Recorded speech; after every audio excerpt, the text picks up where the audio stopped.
សួស្តីបងប្អូនអរគ្នានេះគឺជាឈុតថ្មប្រភេទ18 វ៉ុលឈុតថ្មនេះមកជាមួយនឹងឆ្នាំងសាកប្រភេទfast charge ហើយ2 port ទៀតល្អមែនតើនេះ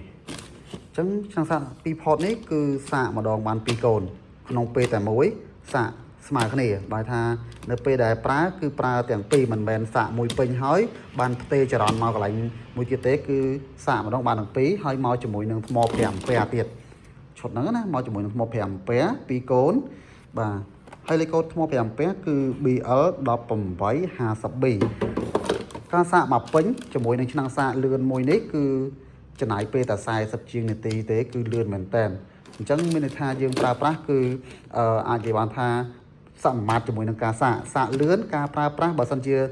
ប្រើជាមួយនឹង motor ប្រភេទ heavy duty របស់ Makita ឬក៏ប្រភេទកម្លាំងខ្លាំងរបស់ Makita គឺមកល្មមជាមួយនឹងការដកដូរក្នុងការសាកអញ្ចឹងណាហើយមួយឈុតនេះ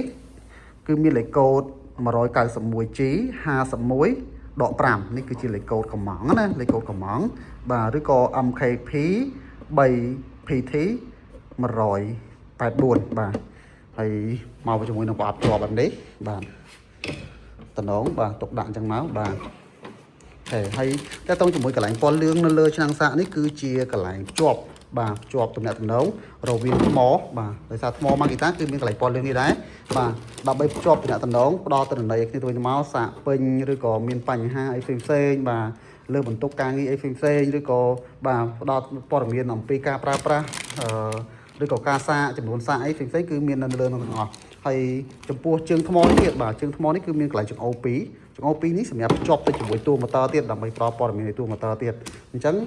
ចំពោះថ្មឆ្នាំងសាកបាទរបស់ Makita គឺមានបាទបច្ចេកវិទ្យាអញ្ចឹងតម្លៃយ៉ាងថ្លៃគួរសមដែរប៉ុន្តែការប្រើប្រាស់ជាក់ស្ដែងគឺសមមាត្រជាមួយនឹងតម្លៃណាបាទអញ្ចឹងខ្ញុំមានប៉ុណ្ណឹងក្នុងការបង្ហាញបាទសូមអរគុណ